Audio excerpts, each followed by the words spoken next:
నమస్తే సార్. నమస్తే. ఎలా ఉన్నారు? బాగున్నాను. తెలుగు చిత్రసీమ గురించి మనం తీసుకుంటే ఆంధ్రుల అందగాడు, 6 అడుగుల ఆజానుబాహుడు, అందరూ నటుడుగా కాదు దేవుడిగా కొలిచినటువంటి మన ఎన్టీఆర్, ఆయన గురించి ఆయన నటనారంగ ప్రవేశం, ఆయన చిత్రరంగానికి ఎలా ప్రవేశించారు, ఆయన యొక్క నట ప్రస్థానం ఎలా సాగిందో మీ మాటల్లో మా ప్రేక్షకులు తెలియజేస్తారా? మీరు చెప్పినట్టుగా ఈ నందమూరి తారక రామారావు అనే ఈ రూపం ప్రపంచ దేశాల్లో తెలుగువారి తాలూ గుండెల్లో చెక్కు చెదరినటువంటి రూపం ఉండదు. ఎందుకంటే ఒకసారి స్మరించుకుంటే మన దేవతలు ఎలా ఉన్నారో మనకు తెలియదు. ఆ దేవతలకు డిక్షనరీ ఎవరైనా ఉన్నారంటే అది నందమూరి తారక రామారావు. ఆ పోతపోసిన విగ్రహం అది. అంటే కనుముక్కు తీరు కానీ, ఆ పెదవులు కానీ, ఆ నవ్వు కానీ, అంటే మొత్తం ఆశాంతం చూసినట్టయితే మనకి ఆజానుబాహం అన్నారు కదా మీరు, అరవింద దళాయుధాక్షం అన్నారు కదా. ఆ శ్రీకృష్ణ భగవాన్ని వర్ణిస్తే ఎలా ఉంటాడో ఈయన రూపం చూస్తే ఎలా ఉంటుంది కనుక ఆ పౌరాణిక పాత్రలకేమో పెట్టింది పేరైంది. ఈరోజు పురాణ పురుషుడిగా మిగిలిపోయాడు. ఆయన జీవితమే ఒక పాఠ్యాంశం అండి, నిఘంటువు అండి. తర్వాత కష్టపడి పైకి వచ్చిన వ్యక్తులు ఎవరైనా ఉన్నారంటే, కష్టపడి పైకి వచ్చి ప్రపంచవ్యాప్తంగా తన ఉనికిని చాటుకుంటూ తాను మరణించినప్పుడు కూడా బ్రతికే ఉన్నాడంటే అది ఒక ఎన్టీ రామారావు. ఆయనకి మరణం లేదు. ప్రతిరోజు చూస్తున్నాం, ప్రతిరోజు వింటున్నాం, ప్రతిరోజు ఎంజాయ్ చేస్తున్నాం. అది ఇంకో అదృష్టం ఏంటంటే, ఏ గుడిలోకి వెళ్ళినప్పుడు కూడా సత్యనారాయణ స్వామి కాదు, వెంకటేశ్వర స్వామి కాదు, ఈశ్వరుడైనా విష్ణుమూర్తి అయినా ఆ విగ్రహాన్ని ఎన్టీ రామారావు గారి రూపంలోనే చూసుకుంటాం. అదొక గొప్ప ఆయన చేసుకున్నటువంటి అదృష్టం మన తాలూకు మన తెలుగు వారికి లభించిన గొప్ప వరం. అయితే మనం అంటే మిగతా చెప్పిందే చెప్పుకోవడం కాకుండా కొత్త విషయాలు, ప్రేక్షకులకు తెలియని విషయాలు మనం చెప్తున్నాం. ఎన్టీ రామారావు గారి తాలూకు పెదనాన్న షోకు రామయ్య అని ఆయన అసలు యాక్చువల్గా వీళ్ళందరికీ కృష్ణుడు అనే పేరు పెట్టుకోవాల్సింది. వాళ్ళ అమ్మగారికి అది ఇంట్రెస్ట్ మాట, కృష్ణుడు అనే పేరుతో ఆ బిడ్డలకి సాగాలని. కానీ ఆ షోకు రామయ్యకి ఏమో రాముడు ఇంట్రెస్ట్ కనుక ఆ ఇంట్లో అన్నమాట జవదాటమాట. వాళ్ళ కుటుంబంలో మంచి నేపథ్యం ఉందండి. ఆ కుటుంబంలో పెద్దవాళ్ళకి ఇచ్చే గౌరవం సామాన్యమైన గౌరవం కాదు. అంటే వాళ్ళ నాన్నగారు, ఎన్టీ రామారావు నాన్నగారు ఆ షోకు రామయ్య గారికి అంత గౌరవం ఇచ్చేవాడు అనమాట. అందువల్ల ఆ రామయ్య గారి ఇష్టమే చలామణి అయింది. అందువల్ల రామారావు, నందమూరి తారక రామారావు అని పేరు పెట్టారన్నమాట. అయితే వాళ్ళమ్మ ఏం చేసిందంటే, చెక్కు చెదరకుండా తన తాలూకు కోరిక ఆయన చేతి మీద మిగిలిపోవాలని కృష్ణుడు పచ్చబొట్టు వేయించింది. ఇది దీని ఆంతర్యం. 2 అన్నదమ్ములు, రామారావు గారు, శ్రీకృష్ణరావు గారు, 2 అన్నదమ్ములు. వీళ్ళు పెద్ద ఆస్తులు లేవు, ఉన్న ఆస్తులన్నీ కరిగిపోయినాయి. వెంకటరాయ గారు, చౌదరి గారు కొంచెం అమాయకుడు, రామారావు గారి నాన్నగారు అమాయకుడు, తల్లి కొంచెం తెలివైంది. ఆ ఉన్న ఓట్లు వీటితో ఏదో మొత్తానికి ఆవిడ కుటుంబాన్ని వెలబుచ్చుతూ ఉండేది. షోకురామి మట్టుగా షోకురామి ఆయనతో నాటకాలు ఇవన్నీ జులపాలు చూస్తూ అంతా షోక్ అంతా, అందుకే షోకురామయ్య అంటారు అన్నమాట. ఆయన హవా ఎక్కువ ఊర్లో. తర్వాత వీళ్ళు పిల్లలు చదువు వయసు వచ్చేసరికి వీళ్ళకి ఆస్తిపాస్తులు ఏమి లేవు. అప్పుడు ఒక నిర్ణయానికి వచ్చారన్నమాట. ఇద్దరిలోకి ఎవరు చదువుతారంటే, అప్పుడు చిన్నాయన పెద్ద ఆయనని మేము పిలుచుకుంటాం, ఎన్టీ రామారావు గారిని, శ్రీకృష్ణరావు గారిని.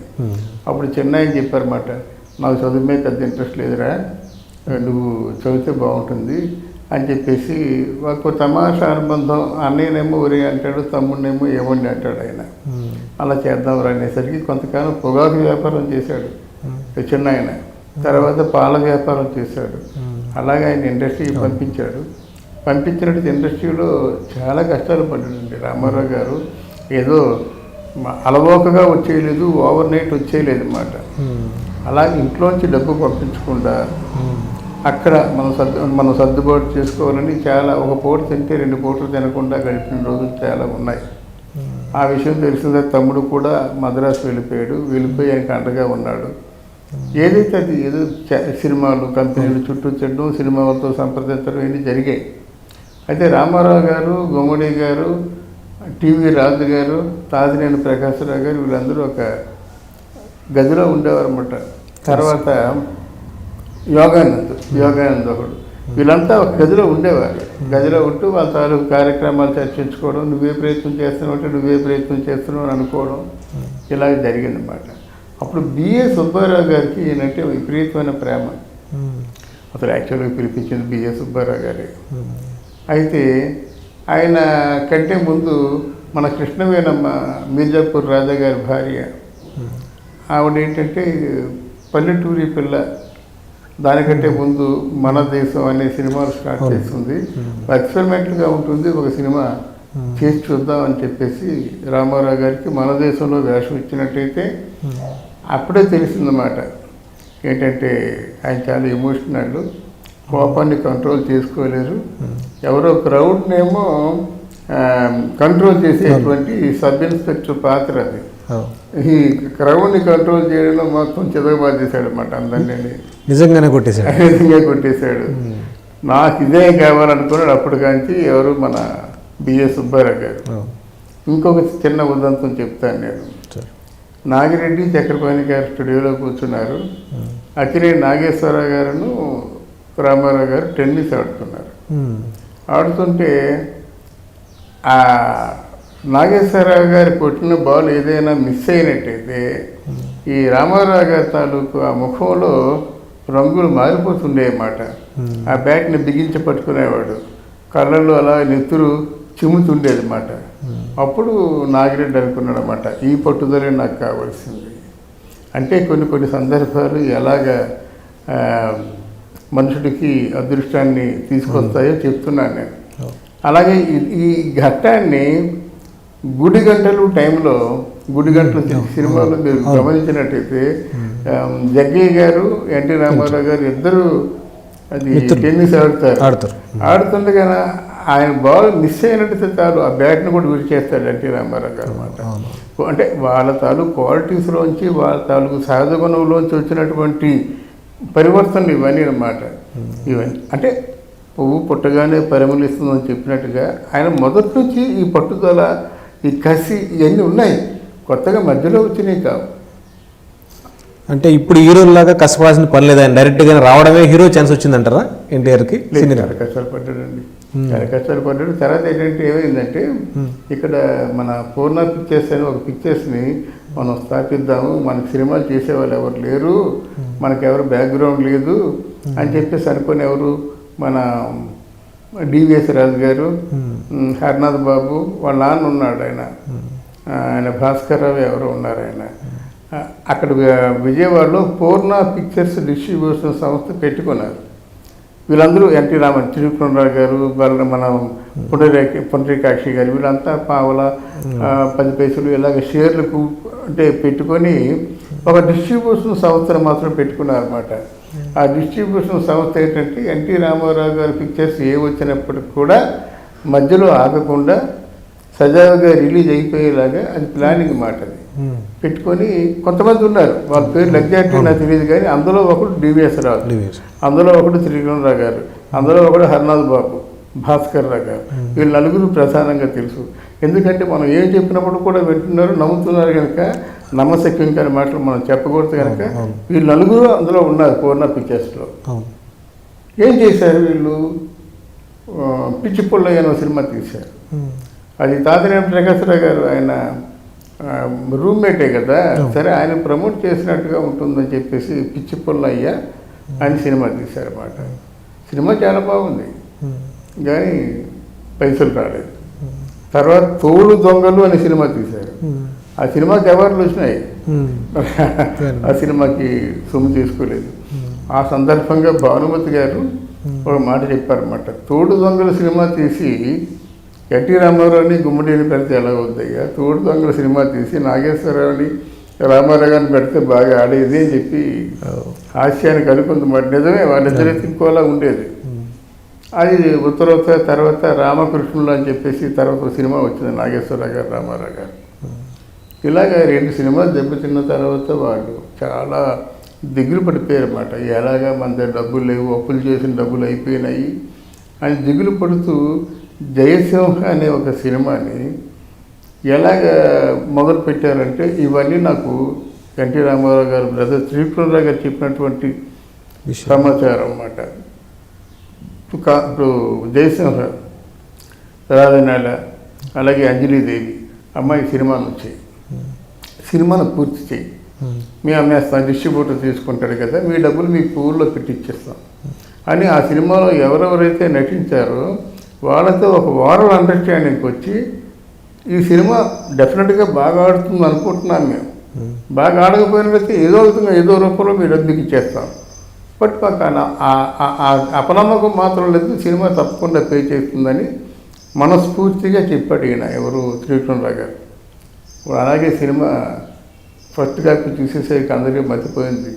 చాలా బాగుంది, ఎన్టీ రామారావు జానపద ఆ గెటప్లో అదిరిపోతున్నాడు, అంజలీదేవి, ఇంకా వీళ్ళంతా చాలా ఎక్స్ట్రాడనరీగా కనిపించారన్నమాట. ఆ సినిమా తయారైనప్పుడు చాలా మంచి పేరు వచ్చింది, సినిమా రిలీజ్ అయ్యి కూడా మంచి పేరు తెచ్చుకుంది అన్నమాట. అందువల్ల అందులో ఏదో పాట ఒకటి కూడా ఉందనుకుంటాను, ఈనాటి ఈ కళ కాదో ఈ నిజమో అనేది మంచి పాట ఉంటుంది, టీవీ రాజు సంగీతం. తర్వాత పాండురంగ మహత్యం తీశారు. ఇంక అడిగేది ఏముంది, పాండురంగ మహత్యం, కమలకర కామేశ్వర గారు, పాండురంగ మహత్యం. వీళ్ళు సినిమాని ఎంత ప్రేమించారంటే చెప్తాను నేను. ఒక సినిమాకి కనీసం 2-3 వారాల పాటు మ్యూజిక్ సిట్టింగ్స్ జరుగుతుండేయండి. అక్కడ 132 ఎన్టీఆర్ స్ట్రీట్లో 132 నెంబరు రామారావు గారి ఇల్లు మాట. పెద్ద 8 గదులు, ఓ సినిమా హాల్ అంత హాలు. ఆ హాల్లో పెద్ద కార్పెట్ వేసేసి మ్యూజిక్ డైరెక్టర్, ముఖ్యమైన ఆర్కెస్ట్రా, సింగర్స్ వచ్చి రిహర్సల్స్ మాట. ఈ చిన్న ఆయన ఏంటంటే బాగా సందడి రిహర్సల్స్ అంటే ఈయనకి స్వరజ్ఞానం ఉందన్నమాట. ఆయన సందరంతా అయింది. ఆయన పట్టు పంచ దుబ్బా వేసుకొని వచ్చి కూర్చొని ఆర్టిస్టులు ప్లేబ్యాక్ సింగర్స్ పాడుతుంటే వాళ్ళతో పాటు ఈయన పాడుతుండేవాడు అన్నమాట. అంటే వాళ్ళ పాటలు చాలా బాగుండాలని చెప్పేసి చాలా మేజర్ కాంట్రిబ్యూషన్ అన్నమాట. ఒక 2-3 వారాల పాటు మ్యూజిక్ సిట్టింగ్స్ జరుగుతుండే. ఇక్కడ ఎన్ఐటి బ్యానర్కి చాలామంది రామారావు గారు అని చెప్తారండి. రామారావు గారే మూల పురుషుడు, కర్త కర్మ క్రియ అన్నీ ఆయన అని చెప్తారు. మనం కొన్ని వాస్తవాలు చెప్తున్నాం.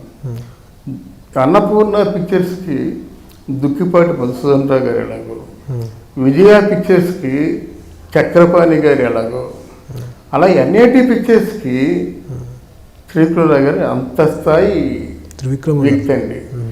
కథ మీద చేయి వేసినట్టయితే కథలో లోపాలు ఉండడానికి వీల్లేదు మాట. వెంట్రుక వాస లోపం కూడా ఉండడానికి వీల్లేదు. మ్యూజిక్లో కూర్చుంటే పాటలన్నీ అద్భుతంగా వస్తాయన్నమాట. అలాగే సినిమా ప్లాన్ చేసి షెడ్యూల్కి వెళ్ళిందంటే ₹1 వేస్టేజీ ఉండదు. అక్కడ రూపాయి ఖర్చు అయిందంటే ఆ రూపాయి తాలూకు అవసరం ఉంది, అప్పుడే ఖర్చు పెడతారన్నమాట. ఈ సందర్భంగా ఒక ఉదంతం చెప్తాను నేను. ఈ సందర్భంగా నీకు ఒక ఇంట్రెస్టింగ్ ఉదాహరణ చెప్పండి. వాళ్ళకి ఎన్ఐటి బ్యానర్లో ఒక అలవాటు ఉంది. పగలంతా షూటింగ్ అయిపోయింది కదా, ఆ షూటింగ్ అయిపోగానే ఆ నెగిటివ్ విజయవాహిని స్టూడియోస్లో నంజప్ప అని ఉంటాడు, ఆయనకి ఇచ్చేయాలి. ఆయన తెల్లారిసరికి ప్రింట్ చేసి రెడీగా ఉంచుతాడు. వాహినిలో ఏ రికార్డింగ్ థియేటర్లో ఆపరేటరు పాండు అనేవాడు ఉంటాడు. అంటే వాళ్ళకి సెంటిమెంట్ మాట అంతే. మా రష్ పాండు గారితో కలిసి ఆయన ఆపరేట్ చేయాలి, మేము చూడాలి. అది అలా ఎప్పటిలాగే శ్రీకృష్ణ పాండవీయం సినిమాకి రష్ చూశారు. రష్ చూస్తుండగా ఎన్టీ రామారావు గారి ముఖం కందిపోయింది. రష్ చూస్తుండగా ఎన్టీ రామారావు గారి ముఖం కందగడ్డలా కందిపోయింది, ఎర్రగా అయిపోయింది. పక్కన రెహమాన్ ఉన్నాడు, ఆ పక్కనే చిన్న ఆయన ఉన్నాడు, నిలబడే ఉన్నాడు, గమనిస్తున్నాడు పెద్ద ఆయన ఎలా ఉంది రియాక్షన్స్ అని చెప్పేసి. చూస్తూ ఆయన తాలూకు భయంకరంగా మొహం అయిపోయి బయటకు వచ్చి, ఏమండి మీరు ఏం చేస్తున్నారు? ఏంట్రా అనేసరికి గాడిదలు కాస్తున్నారా? ఈ విషయం చెప్పరా మాకు. అక్కడ ఫ్రేమ్లోకి దుర్యోధనుడి క్యారెక్టర్ లేచినప్పుడు ఆ క్రౌన్ ఊగింది, గమనించారా మీరు? రీషర్ట్ అని చెప్పేసరికి ఏ రెహమాన్ గారు అంటే పాకలేసాడు నేను అని చెప్పేసి, మీరు పాకపోతే ఎలా వద్దండి, నా చూడు వాయించేస్తున్నాడు, ఎలాగ మళ్ళీ రీషూట్ అంటే అది ట్రాలీ వేసుకోవాలి, అలా ఫ్రేమ్లో వేసి మొత్తం డైలాగ్ చెప్పాలి. 1200 feet డైలాగ్ అది. అబ్బా. అంటే ఎంత దక్షతతో ఉన్నారో చూడండి, ఎంత బాధ్యతగా ఉన్నారో చూడండి. అక్కడి నుంచి ఏ థియేటర్ నుంచి వాహిని 8th floorకి నడుచుకుంటూ చిన్న ఆయన త్రిపుర గారు వచ్చి కూర్చున్నాడు. ఏమండి అరేంజ్ చేయరండి, కూర్చుంటారండి అని గట్టిగా అడిగాడు. No shooting. అదేంటండి, అవునరా నువ్వు ఫ్రేమ్లోకి వచ్చావు, క్రౌన్ షేక్ అయింది, that indicates the fall down of the kingdom. రాజ్య పతనానికి సంకేతం. నేను మెచ్చుకుంటారు మంచి డైరెక్షన్ అని చెప్పేసి. క్రౌన్ షేక్ అయిందంటే నిజాలు సామ్రాజ్యం కుప్పకూలిపోతున్నట్టే కదా, ప్రకంపనలు వచ్చాయి కదా, అది డైరెక్టర్ వాల్యూ అనుకో. I don't want waste even single పై అని జస్ట్ రీషూట్. అంటే వాళ్ళు ఎంత బాధ్యతగా ఎంత దక్షతగా వ్యవహరించారో చూడండి. అంతే. సరే ప్రొడ్యూసర్ గారు రీషూట్ చేయరటండి, మిగతా షార్ట్ ప్లాన్ చేయండి. వాళ్ళిద్దరి మధ్య అంత మంచి అండర్స్టాండింగ్ ఉండేది. ఆయన ప్రొడ్యూసర్ అంటే ప్రొడ్యూసర్లా చూసేవాడు, ఈయన హీరో అంటే హీరోలా చూసేవాడు అన్నమాట. అలాగే వాళ్ళ దక్షతకి కేఆర్ విజయ చిన్నాయనతో చెప్పకుండా పెద్ద ఆయనతో చెప్పకుండా చిన్నాయనకి మొత్తానికి ఆయనతో చెప్పేశానండి, రేపు నేను ఉండిపోతానని చెప్పేసి పెద్ద ఆయనే చెప్పింది. చిన్నాయన చెప్పానంటే రేపు ఉండిపోతానని చెప్పేసి పెద్ద ఆయన చెప్పింది అన్నమాట. పెద్ద ఆయనతో చెప్పినట్టుగా చిన్నాయనే తెలీదు, చిన్నాయనతో చెప్పినట్టు పెద్ద ఆయన తెలీదు. ఇప్పుడు కమ్యూనికేషన్ గ్యాప్ మాత్రం ఉంది. ఆయన తెలుసు కదా నేను అనుకుంటున్నాడు, ఈయన తెలుసు కదా అని ఆయన అనుకుంటున్నాడు. తీరా చూస్తుంటే మామూలుగా షెడ్యూల్ వేసారు. ఆ కాల్ షీటు కేఆర్ విజయ్ గారిది అప్పుడు రాకపోతే అప్పుడు ఎలా ఉండేది, నాగిరెడ్డి చక్రపాణికి సరిగ్గా 7 o'clock టైం అంటే 7 o'clock బయట కొబ్బరికాయ కొట్టాలి. కొట్టకపోతే ఇంకా అది అవమానంగా ఫీల్ అయ్యేవారు అనమాట. ఎక్కడండి మీ హీరోయిన్ అని చెప్పేసి చిన్న ఆయన అడిగారు. నేను గుండె జారిపోయింది. అంటే నీకు చెప్పలేదు ఏంటంటే చెప్పిందే నాకు అని మాట్లాడి పొడిగించవచ్చు, కానీ టైం 7 o'clock అవ్వాలన్నమాట. 6:30 అయింది. ఈలోగా షార్ట్ ప్లాన్ చేశారు రామారావు గారు. ఆవిడ వచ్చేలోగా షార్ట్ ప్లాన్ చేశాడు. తిన్నగా వెళ్ళాడు, ఆవిడ ఎత్తుకొచ్చాడు కేఆర్ విజయని. మేకప్ అయిపోయింది ఆగమేఘాల మీద.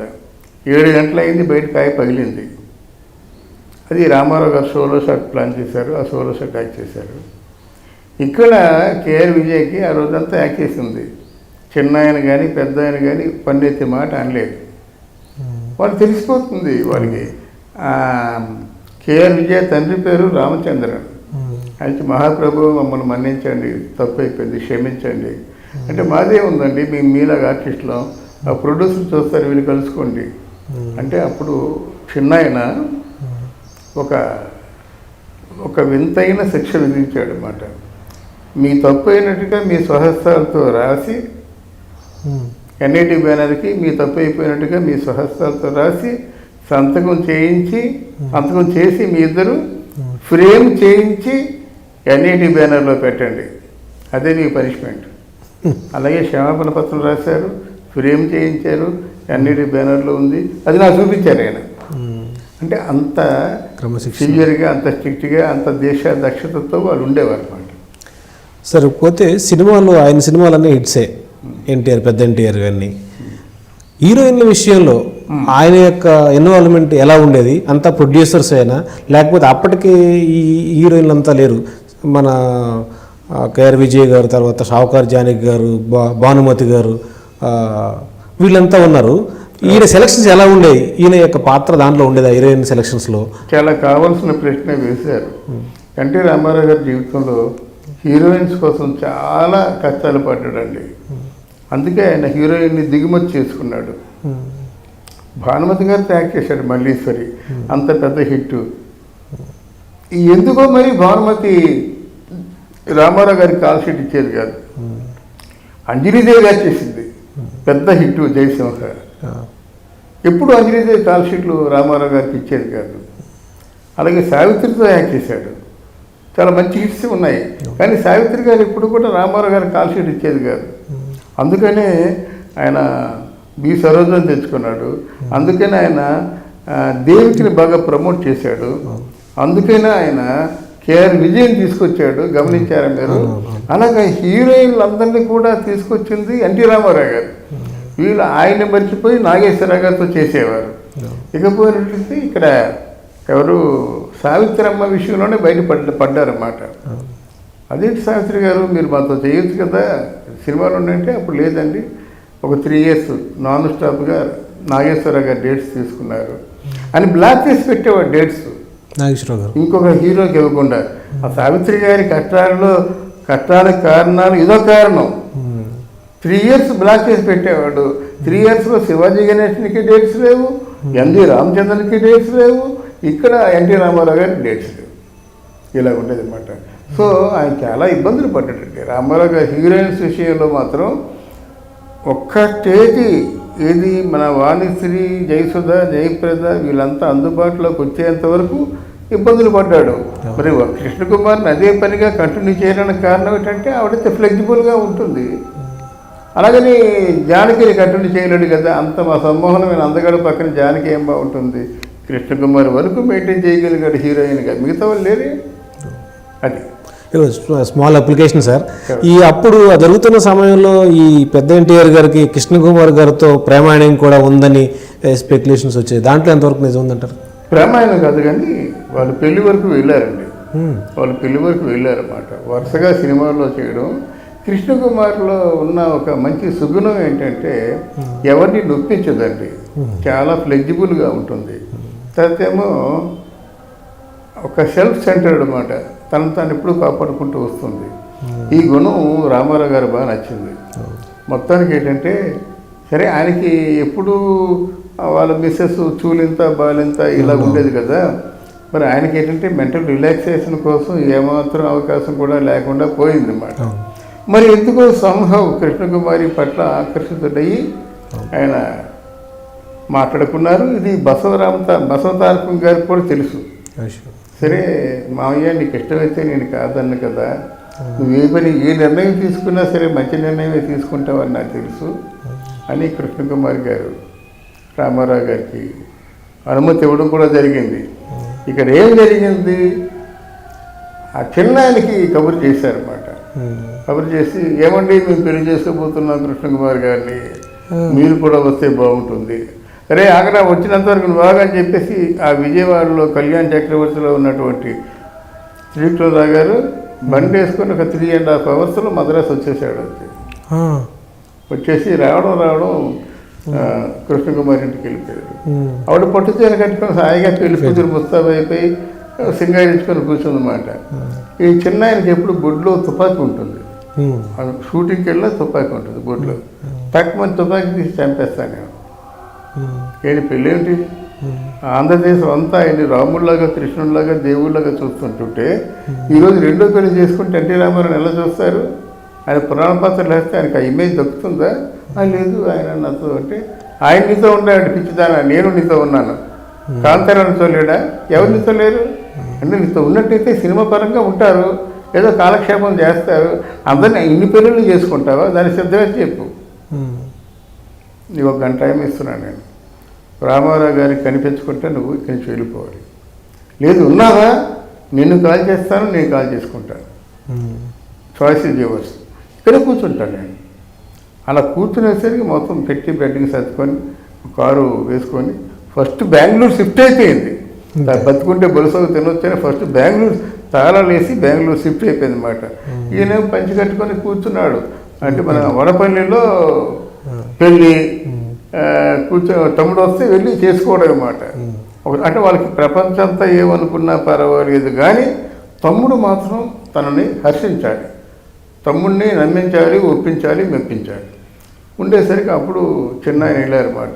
ఏమండి లేట్ అయిపోయింది, ముహూర్తం దాటిపోతుందంటే నొరమేర ముహూర్తం అంట. బుద్ధిలేదు నీకు, అది ఏంటి అసలు 12 మంది పిల్లలు అయిన తర్వాత ఏమో నీకు పెళ్లి కావాల్సి వచ్చిందా? నీకు అవసరం లేదు. వారు అక్కడ వారు ఏమనుకుంటారు, వారు ఏమనుకోరు, వారు అప్పుడే బెంగళూరు వెళ్ళిపోయారు, ఇక్కడితో దాపేసాయి అని కేవలం ఆయన ఉండబట్టి ఆ పెళ్లి ఆపు చేయగలిగాడు అన్నమాట. ఆ విధంగా ఆ పెళ్లి రామాయణం కాదు, ఒకరినొకరు ఇష్టపడ్డారు, ఒకరితో ఒకరు సహజీవనం చేద్దాం అనుకున్నారు. ఇందులో తప్పు పట్టవలసింది ఎవరిని కాదు. ఆవిడ సహజీవనం చేద్దాం అనుకుంది, ఈయన కూడా సహజీవనం చేద్దాం అనుకున్నాడు అన్నమాట. అది ఆ విధంగా చిన్నాయన మూలంగా అది దానికి ఒక పరిష్కారం దొరికింది. ఈ వివాహ విషయంలో తన చెల్లికి అన్యాయం జరిగిందని ఈ శ్రీకృష్ణుడి గెటప్లో ఉన్న ఎన్టీఆర్ మీద మొహం మీద దుమ్ము పోసిందండి షావుకారు జానకి అని అప్పట్లో బాగా వార్తలు వచ్చేసారు. దానిలో ఎంతవరకు నిజం ఉందంటారు? అది వదంతులు మాత్రమేనండి. కానీ షావుకారు జానకి ఒక అలవాటు ఒకటి ఉందండి. ఆవిడ ఏమనుకున్నా చెప్పక తప్పదు. కానీ కొంతమంది చాలా సాఫిస్టికేటెడ్గా డిప్లొమాటిక్గా మెయింటైన్ చేస్తారండి. ఈవిడ అలా కాకుండాను ఏదైనా ఉన్నట్టయితే నలుగురితో చెప్తుంది. వీటి మీడియా ముందు కానీ, లేకపోతే స్నేహితుల ముందు కానీ, కుటుంబాల ముందు కానీ చెప్తుందండి. అది చాలా బ్యాడ్ హ్యాబిట్. షావుకారు జానకితో ఈయన ఫస్ట్ షావుకారు రామారావు గారి హీరోయినే కదా. తర్వాత ఏమో ఇప్పుడు కన్యాశుల్కంలో కూడా బుచ్చమ్మ పాత్రధారిణే కదా ఉండేది. కానీ బూడిద పోసే అంత కాదండి. అప్పటికే రామారావు గారు ఒక స్థాయిలో ఉండేవారు. మీకు పాతాళ భైరవి మాయాబజార్ వచ్చేసరికి రామారావు గారు ఆ స్థాయిలో ఉన్నారన్నమాట. ఆయన ముందు నిలబడే స్థాయి ఎవరికి లేదు కదండి. వీళ్ళకి చాలా చాలా ఎత్తుకెదిగిపోయినాడు ఆయన. ఆయనే కాదు, నాగేశ్వర గారిని కూడా దరిదాపులకు ఎవరు వచ్చేవారు కాదండి. వాళ్ళిద్దరూ చక్రవర్తులు అంటే చక్రవర్తులే ఆ స్థాయిలో ఉండేవారు అన్నమాట. సార్ ఇంకొకటి, ఈ ప్రతి సినిమా హిట్ అంటే హిట్. ఎన్టీఆర్ నటించాడు, ఆయన ముఖం కనిపించిందంటే సినిమా హిట్. అలాంటి సందర్భాల్లో ఒక్కొక్కరు డైరెక్టర్లు కానీ ప్రొడ్యూసర్లు కానీ ఆయనతో మాట్లాడటానికే భయపడే సందర్భాల్లో ఆయన మరి ఈ విధంగా ఈయన ఎలా డైరెక్ట్ చేయగలిగారు? ఆయన ఎన్వైర్న్మెంట్ అంటే డైలాగ్స్లో, మాటల్లో వీళ్ళ యొక్క డైరెక్టర్ల యొక్క పాత్రను దాటి ఏమైనా రామారావు గారు నటించేవాడా? లేకపోతే ఈ డైరెక్టర్లు దాటి రామారావు గారు తన హావభావాలు ప్రదర్శిస్తూ తన అనుకున్నదే చేసేవాడా? డైరెక్టర్కి అనుగుణంగా ఆయన నటించారా? మీకు చెప్తానండి. అంటే మిగతా చోట్ల చెప్పని విషయాలు కొన్ని చెప్తాను నేను. రామారావు గారు ఒక 3 గంటలు నిద్ర లేచేవారు. వాహిని వారి పహిల్వాన్ వచ్చి ఆయనకి మసాజ్ చేసేవాడు 4 గంటలకి. అంటే ఆ వాహిని వారి పహిల్వాన్ ఎలా అంటాడంటే రామారావు గారికి, నాగిరెడ్డి గారికి, త్రివిక్రమరావు గారికి ముగ్గురికి మసాజ్ కోసం పెట్టుకున్నారన్నమాట. ఆయనకు ఒక అంబాసిడర్ కార్ ఇచ్చేశారు. పహిల్వాన్ ఇలా గుండులా ఉంటాడు, టర్బన్ ఉంటుందన్నమాట. ఇలా వచ్చి నమస్కారం కూడా ఇలా పెడతాడు, అలా ఉంటాడన్నమాట. సరే ఒకసారి అంటే ఆయన వచ్చి ఆ స్కార్ప్ ఆయిల్ ఆ గుర్రానికి పడతారన్నమాట. ఆ గుర్రం ఆ చర్మం ఎందుకు నిగనిగలాడుతుంది కదా, ఒక గ్లిటరింగ్ వస్తుంది. గుర్రం చర్మానికి ఒక గ్లిటరింగ్ వస్తుంది అన్నమాట. ఆ ఆయిల్ పడతారు దానికి. ఆ ఆయిల్తో మసాజ్ చేస్తారన్నమాట. రామారావు గారు కూడా బంగారంలో మెరుస్తారన్నమాట. ఆయన గోచి కట్టుకుంటాడు, పంచలే కట్టుకోడు, గోచి. ఓ చాప ఎప్పుడో 35 ఏళ్ళ క్రితం చాప, ఆ చాప మీదే పడుకుంటాడు. ఈయన మసాజ్ చేస్తారన్నమాట. మసాజ్ చేసి లేచి స్నానం చేసి వచ్చేసరికి ఒళ్ళంతా మువ్వలా అయిపోతుందండి. దాని తర్వాత ధవల వస్త్రాలు వేసుకొని వచ్చి కూర్చొని 1 గంట సేపు ఈ ధారణ ఉంటుందన్నమాట. సబ్జెక్టులు తీబై సినిమా తాలూకు డిస్కషను, ఏదైనా స్క్రిప్ట్ రాయడం అంతా ఉంటుంది. తర్వాత పలహారం వస్తుంది, భారీ ఎత్తున ఉంటుంది. ఒక 2-3 కేజీలు చికెన్ లాగా ఉంటుంది, పక్షి మాంసం, ఏదో పాలు గీలు అంతా వేరు ఆయన తరహాలో ఉంటుంది. అక్కడి నుంచి ప్రొడ్యూసర్లు, డైరెక్టర్లు వస్తారు. షూటింగ్కి వెళ్ళే ముందు భూతాలు రాజు వస్తాడు, హారతి తీస్తారు, పసుపు నీళ్ళు జల్లుతుంది తారకమ్మ. ఆ షూటింగ్కి వెళ్ళి మళ్ళీ మధ్యాహ్నం ఇక్కడ ఇంట్లోనే భోజనం చేస్తాడు. లేదా ఆయనకు కావాల్సినటువంటి ఐటమ్స్ అన్నీ ఇంటికి వచ్చేస్తాయి అన్నమాట. మళ్ళీ 2 గంటలకు వెళ్తాడు, 10 గంటల వరకు ఉంటాడు షూటింగ్ ఉంటే, లేదా 6 గంటలకు వచ్చేస్తాడు. ఇందులో ఆయన ఏంటంటే ఎవరి విషయాల్లో కూడా జోక్యం చేసుకోడు. అది మీకు స్పష్టంగా చెప్తున్నాను అన్నమాట. డైరెక్ట్ వచ్చి ఇది నా సీన్ అంటే ఓకే చెప్పారు అంతే. ఒకటి ఆయన కోరుకున్నది ఏంటంటే సెట్లో అడుగు పెట్టినప్పటి నుంచి మళ్ళీ ఇంటికి వచ్చినంత వరకు తను కూర్చోడు, ఇంకెవరిని కూర్చొనివ్వడు. ప్రొడ్యూసర్ తాలూకు రూపాయి కూడా వేస్ట్ అవ్వడానికి వీలు లేదు అని ఒక ఆలోచనతో తను కూర్చోడు. చెప్పండి సీన్ చెప్పండి, నెక్స్ట్ నెక్స్ట్ నెక్స్ట్ ఇలా అన్నమాట. అందుకే మిగతా వాళ్ళతో 40 రోజులు చేసే షూటింగ్ని రామారావు గారు 25 రోజుల్లో పూర్తి చేస్తారు అన్నమాట. ఎన్ని చెప్పుకున్నా ఈ పోటీతత్వం, అప్పట్లో ఆయన సమకాలీకుడు ఏఎన్ఆర్ గారు, వాళ్ళిద్దరికి మధ్య ఒకేసారిగా ఈయన హిట్ సినిమా అంటే ఆయన హిట్ సినిమా, హీరోయిన్ల పాత్రలో కూడా ఒకే హీరోయిన్, అక్కడ వాణిశ్రీ గారు, అక్కడ సావిత్రమ్మ గారు, ఇక్కడ సావిత్రమ్మ, ఇలా జరుగుతున్న సమయంలో వాళ్ళిద్దరి మధ్య ఎలా ఉండే సంబంధాలు ఏమన్నా ఈ పరిస్థితి లాగా ఈ ఫ్యాన్స్ యుద్ధాలు లేకపోతే వాళ్ళ మధ్య విభేదాలు ఇలాంటివి ఉండేవా, ఎలా ఉండేవండి అప్పుడు? లేదండి, అక్కడ రామారావు గారిని నాగేశ్వరరావు గారు చాలా ఇబ్బందులు పెట్టేశాడండి. అది హీరోయిన్ విషయంలో చాలా కష్టాలు పడ్డాడు ఒకటి. తర్వాత నాగేశ్వరరావు గారి పట్టుమని ఎన్ని సంవత్సరాలు అండి, శంభు ఫిలిమ్స్ ఉండేది యార్లగడ్డ వారిది, యార్లగడ్డ శంభు ప్రసాద్ ఉంది కదా, తర్వాత పిఏపి సుబ్బారావు గారు, జగపతి, సురేష్ మూవీస్, చిన్ని బ్రదర్స్, బాబు మూవీస్ అన్నీ చూస్తే వాళ్ళే కదా. వాళ్ళు ఒక్కొక్కరు ఎన్ని సినిమాలు తీశారు, 10-15 సంవత్సరాలు ఉన్నాయి, 15 సంవత్సరాలు ఒక్కొక్కరు 15 సినిమాలు తీశారు. మరి రామారావు గారికి అలా కాదు కదా, ఒక సినిమా తీసేటప్పుడు మళ్ళీ రెండో సినిమా వాడు తీయడు, ఇంకో ప్రొడ్యూసర్ ఎదుర్కోవాల్సిందే అలా అన్నమాట. ఇవన్నీ హోమ్ టీములు ఉన్నాయి ఆయనకి. హోమ్ టీములు నాగేశ్వరరావుని అలా బ్రతికినంతకాలం కంట్రోల్ చేశాయి. రామారావు గారికి అలా లేవు కదండి, ప్రొడ్యూసర్లు వెతుక్కోవాలి, డిస్ట్రిబ్యూటర్స్ని వెతుక్కోవాలి, హీరోయిన్లు వెతుక్కోవాలి, సినిమా మేకింగ్ కోసం వెతుక్కోవాలన్నమాట. చాలా కష్టాలు పడ్డాడు రామారావు. కష్టాలు అన్నింటినీ అధిగమించాడు తప్ప కష్టాలు మాత్రం బాగా పడ్డాడు. అయితే మనసులో ఉంటుంది, ఎందుకుంటుందో రామారావు గారిని అది మనసులో ఉన్న గౌరవిస్తారు. నేను గమనించింది ఏంటంటే మనసులో రామారావు గారు ఏంటి బ్రదర్ ఇలా ఇబ్బంది పెడుతుండని మనసులో ఉన్నా సరే ఎప్పుడు ఏ రోజు కూడా పన్నెత్తి మాట అనలేదు. నాగేశ్వరరావు గారు కొంచెం చురకలు అంటించేవారు, ఆయన తాలూకు మాట్లాడే విధానం వేరుగా ఉంటుంది కదా, అందువల్ల చురకలు అంటించేవారు. కానీ రామారావు గారిని ఎవ్వరండి. అసలు యాక్చువల్గా చాణక్య చంద్రగుప్త షూటింగ్ జరుగుతున్నప్పుడు రామారావు గారు తనకంటే ముందు బ్రదరు వారికి ఇచ్చారా లేదు చూడండి, వారి ట్రీట్మెంట్ జాగ్రత్త, వాళ్ళు జాగ్రత్తగా చూసుకోండి, ఆ గుణం ఉందండి ఆయనకి. రామారావు గారు ఎప్పుడూ నాగేశ్వరరావు గారిని గౌరవించేవారు అన్నమాట. ఈ ఎన్టీఆర్ గారికి జమున గారికి మధ్య విభేదాలు వచ్చాయని, ఆ తర్వాత ఆయన సినిమాల్లో చాలా కాలం ఆ జమున గారికి అసలు ఆయనకి ఒప్పుకోలేదని, వాళ్ళ మధ్య విభేదాలు అట్లా కొనసాగాయని దీంట్లో నిజం ఉందంటారా? అవునండి.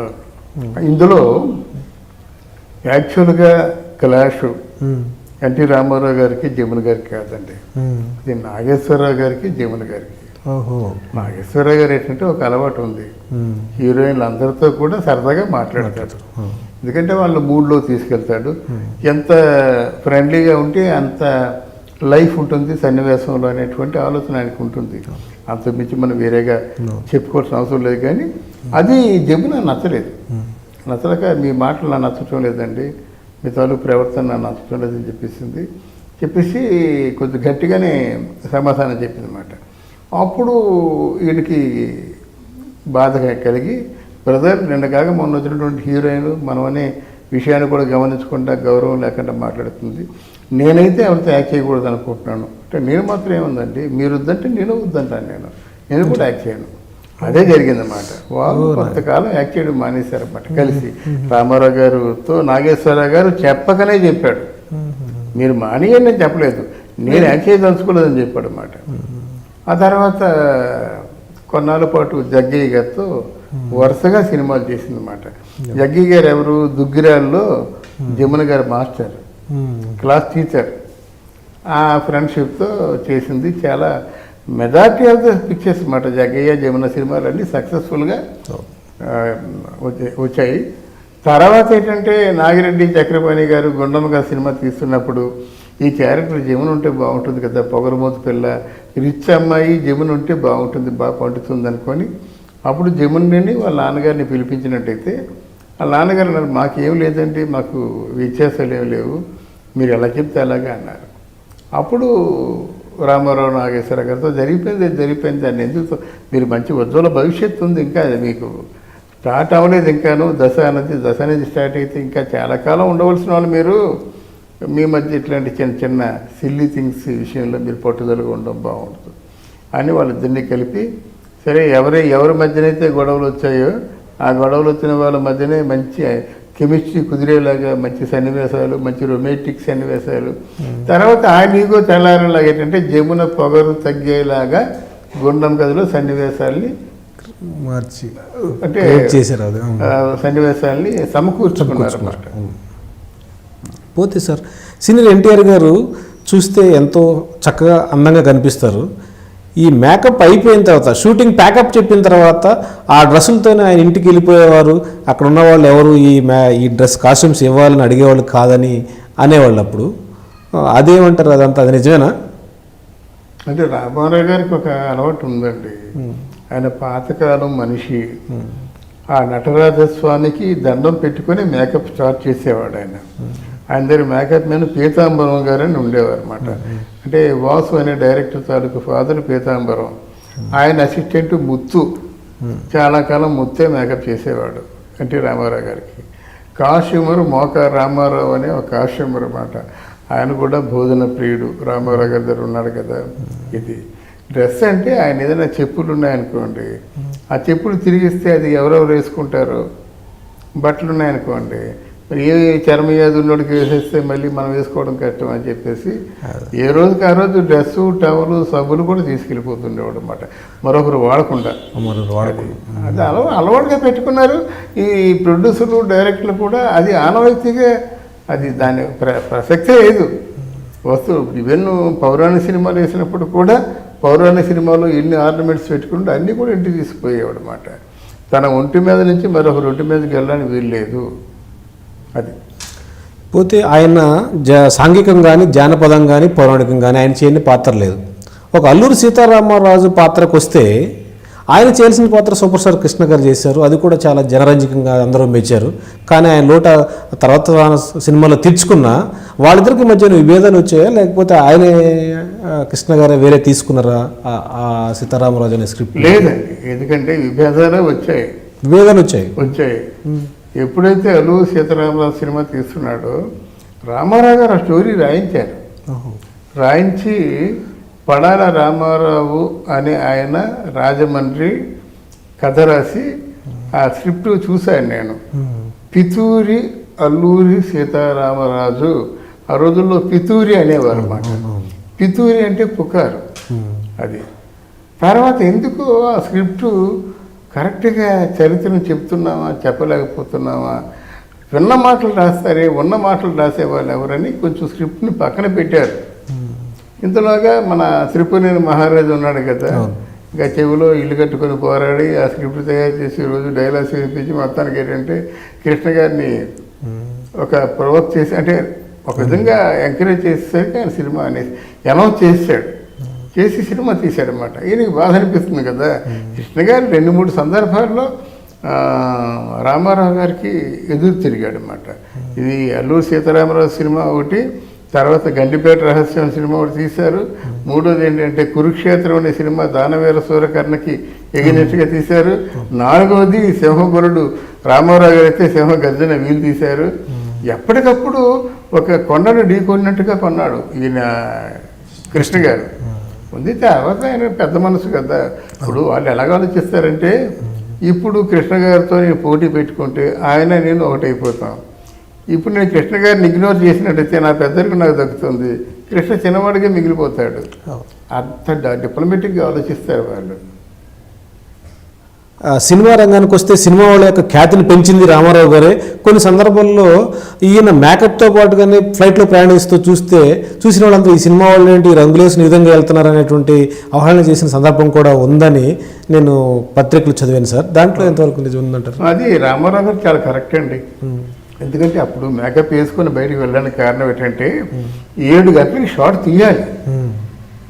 వాళ్ళు 4 గంటలు లేచి 5 గంటల వరకు మేకప్ అయినట్టయితే మళ్ళీ కాస్ట్యూమ్స్ అన్నీ వేసుకొని గెటప్ వేసుకొని బయలుదేరేసరికి 6:30 గంట అరగంట ముందు సెట్లో ఉంటారు. ఒక అరగంట రిహర్సల్ వేసుకుంటారు. టక్ మరి 7 o'clockకి ఆ షార్ట్ తీయడం, బయట కాయ పగలడం ఒకేసారి జరిగిపోతుంది. అది అందుకే రామారావు గారు అది మేకప్ వేసుకునే బయటకు వెళ్తారు. అది తర్వాత ఏంటంటే మేకప్ లేకుండా ఇప్పుడు నేను రామారావు గారు చూడలే. ఆ సినిమా మేకప్ ఏమిటనేది ఆ మేకప్తోనే ఉండేవాడు అనమాట. మిగతా వాళ్ళందరూ ఇప్పుడు శోభన్ బాబు వీళ్ళందరూ అనుకోండి, కృష్ణ గారును టైం అయితే ఇలా తీసేస్తారు. అది మామూలుగా హ్యాండ్ కర్చీఫ్ని తీసినట్టుగా తీస్తారన్నమాట. రామారావు గారు, నాగేశ్వరరావు గారు నేను చూసినంత వరకు అందరూ చూస్తుండగా విగ్గు తీయలేదు, బట్టలు చేంజ్ చేయలేదు. వాళ్ళకి అదొక డెడికేషన్, అంకిత భావం. అది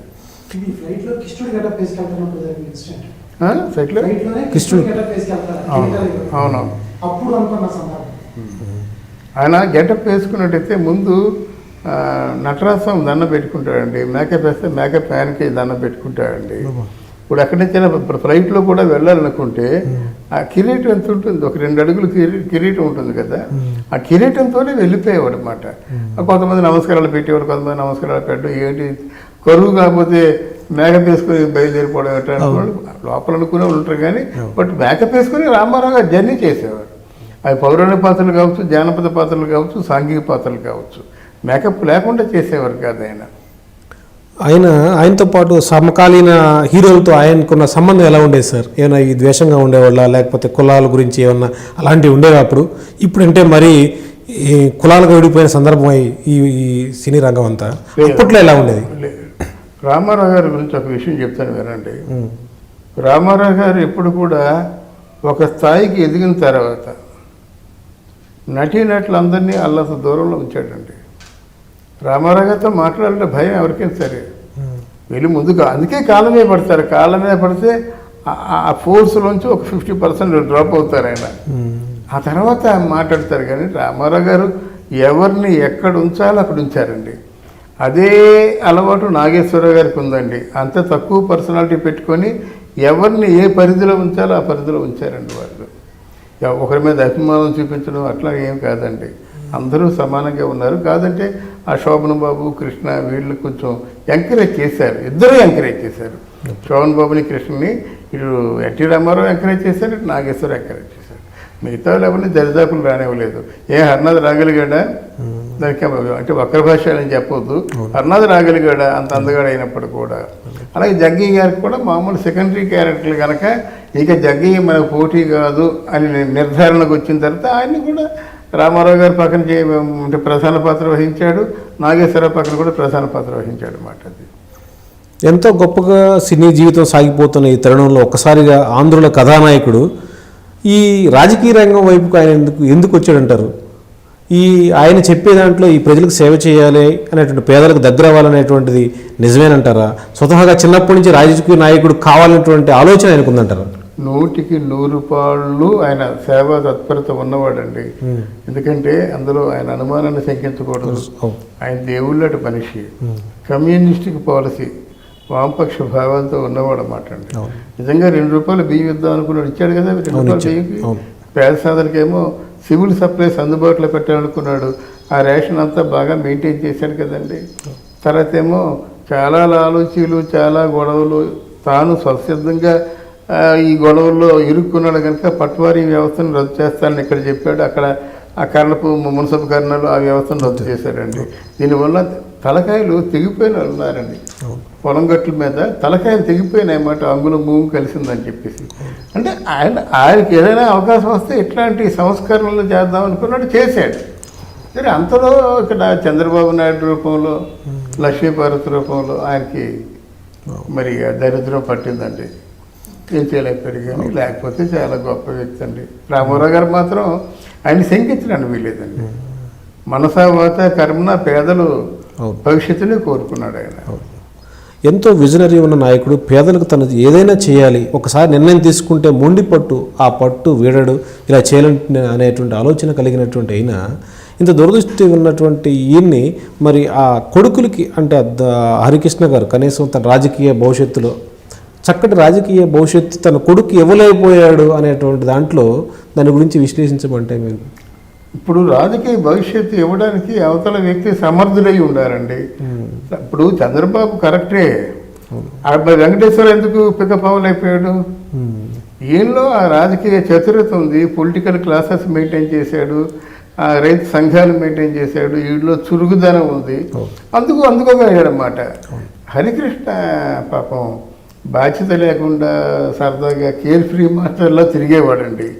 ఆయన ఎందుకు ఆయనకి ఏదైనా పదవి కట్టబెడదామని ఆలోచించినప్పుడు కూడా హరికృష్ణ అంటే ఒళ్ళ మారిన ప్రేమ ఎన్టీ రామారావు గారికి.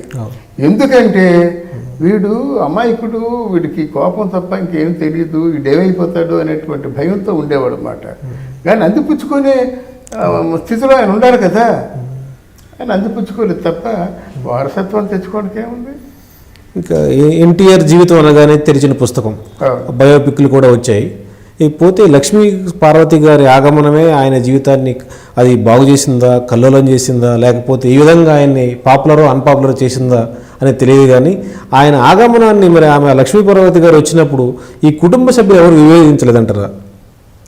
చాలా జరిగాయండి. అక్కడ ఏంటంటే విధి ఎంతమంది ఎదురైనప్పుడు కూడా తన పంతం చేసుకుపోతుంది. లక్ష్మీపార్వతిని రానివ్వకుండా, లక్ష్మీపార్వతిని కలవనివ్వకుండా చాలా ప్రయత్నాలు చేశారు. కానీ కాదంటే ఇక్కడి నుంచి వెసులుబాటు ఉన్నట్టయితే వాళ్ళు ఏం చేస్తారు? రామారావు గారు లక్ష్మీపార్వతిని చూడకపోతే ఉండలేని పరిస్థితి ఏర్పడింది. ఆవిడ వస్తే కమ్మగా వండి పెట్టేది, ముద్దం తినిపించేది, 4 ఇష్టమైన కవిత్వం వినిపించేది, చతురత సరసంగా సంభాషణలు సాగించేది. ఈ పిచ్చిలో పడిపోయినాడండి ఆయన. కానీ తెలుసుకొని would like to come out. ఆ రోజు దాటితే బతికేసేవాడు. ఆయన జీవిత గమనంలో సినిమా రంగంలో ఎంతో ఈ ఫీల్డ్కి ఎంతో ఉపకరించిన తమ్ముడు త్రివిక్రమ గారు ఈ రాజకీయ రంగంకి వచ్చిన తర్వాత వాళ్ళ మధ్య విభేదాలు వచ్చినాయని, విడిపోయారని కూడా ఆ రోజు వార్తలు చేశారు. మళ్ళీ వాళ్ళ అన్నదమ్ముల మధ్య ఆ విభేదాలు ఎందుకు వచ్చాయి? మళ్ళీ వాళ్ళు ఎప్పుడు కలిశారు? విభేదాలు కేవలం ఈ చంద్రబాబు వల్ల వచ్చాయండి. ఇది కూడా చిన్న ఆయన నాకు స్వయంగా చెప్పాడు త్రివిక్రమ గారు. ఇక్కడ ఏమైందంటే రెండోసారి మళ్ళీ ఆయన పవర్లో అంటే నాదెండ్ల భాస్కర్ రావు ఇష్యూ అయిపోయిన తర్వాత తమ్ముడిని పక్కనే పెట్టుకున్నాడు. పెట్టుకుంటే ఈయన మంచి రాజకీయ చతురత కదా చంద్రబాబు నాయుడికి. మెల్లగా అంటే పార్టీలో అప్పటికి 11 కోట్ల రూపాయలు వసూలు చేశాడు. ఎవరు? చిన్న ఆయన వసూలు చేస్తే కొత్త ఆడిపోతున్నాడు. అంటే 11 కోట్లు వసూలు చేసినందుకు కాదు, ఆయన ప్రామినెన్స్ పెరిగిపోతుంది, నా ప్రామినెన్స్ తగ్గిపోతుందని మెల్లగా వదిలేశాడనమాట. రెచ్చగొట్టి వదిలేశాడు. మిగతా వాళ్ళు ఓ రోజు ఎన్టీ రామారావు గారు అంటుండగా, అయ్యా మీకు ముట్టాయా, అందాయా, మీకు ఏదో ఉడతా భక్తిగా మీ ఏదో పార్టీకి పెట్టుకున్నాం, అది ఏమంటారు మీరు, ఏంటి వాట్ ఇస్ దిస్ అనేసరికి, లేదయ్యా మేము ఎలాగిచ్చా, నేను ఎంత ఇచ్చా అనుకున్నారు అన్నమాట. ఏమి తెలియనట్టుగా, ఏమి సంబంధం లేకుండా ఉన్నట్టుగా చంద్రబాబు నాయుడు కూర్చున్నాడు. అంతలో శ్రీకృష్ణరావు గారు ఎక్కడికో బయట నుంచి వస్తున్నాడు అన్నమాట. ఏమండి పార్టీ ఫండ్ ఏదో మీరు కలెక్ట్ చేశారట, నిజమా అబద్ధమా అని అడిగాడు. అడిగితే ఆయన కేర్లెస్గాను, అవన్నీ ఇప్పుడు ఎందుకు మాట్లాడదాలే అన్నాడన్నమాట. చెప్పండి, సే ఎస్ ఆర్ నో. అదేం జరగలేదురా, పార్టీ ఫండ్కి ఏం వసూలు చేయలేదే అన్నాడన్నమాట. అంతే. అయ్యో రామరామ మేము ఇచ్చామండి, మేము ఇచ్చినాడు మేము చెప్తున్నాం కదా, ఆయన అలాగంటే అనొచ్చు కానండి, మీ అల్లుడు గారిని అడగండి, ఏమండి చంద్రబాబు గారు ఏమంటారండి, ఇచ్చారు మామయ్య అంతే, వారిని పిలవండి. వచ్చాడు. అర్జెంటుగా నీ సూట్ కేసు సర్దుకొని వెళ్ళిపో, 5 నిమిషాలు టైం ఇస్తున్నాను. This was happened. 5 నిమిషాలు టైం ఇస్తున్నాను నేను, నీ సూట్ కేసు సర్దుకొని వెళ్ళిపో, మాట్లాడు. అది కాదు చెప్పి నాకు అనవసరం, 5 నిమిషాలు టైం ఇస్తున్నాను, సూట్కి సర్దుకుని వెళ్ళిపో. అప్పుడు వెళ్ళిపోయిన మనిషి మళ్ళీ ఆ తమ్ముడికి పెరాలసిస్ వచ్చిందన్నమాట. అప్పుడు వచ్చేసాడండి, చీఫ్ మినిస్టర్గా ఉంటున్నాడు అన్నమాట. వచ్చేసి సన్యాసి డ్రెస్లో ఉండేవాడు, వివేకానంద డ్రెస్లో సన్యాసి డ్రెస్లో ఉంటాడు అన్నమాట. వచ్చేసి తమ్ముడు నీకు మాట పడిపోయిందా, తమ్ముడు కాలు చేయి పడిపోయా తమ్ముడు అని చెప్పేసి, రెడ్డి గారు ఎలాగైనా నా తమ్ముడు మాట్లాడించాలి, నా తమ్ముడిని నడిపించాలి. ఆ రోజు మాత్రం అండి చిన్న పిల్లడు బొక్క పెట్టి ఏడుస్తాడు కదా, అలాగే ఏడ్చాడండి రామారావు గారు తమ్ముడి కోసం మాట. తర్వాత ఏముంది, ఈలోగా జరగవలసినంత డ్యామేజ్ జరిగిపోయింది రామారావు గారికి. ఆ తమ్ముడే ఉంటే ఈ పెళ్లి జరిగేది కాదు, లక్ష్మీపార్వతి వచ్చేది కాదు, చంద్రబాబు నాయుడు గారు వెనుపోటు కూర్చేవారు కాదు.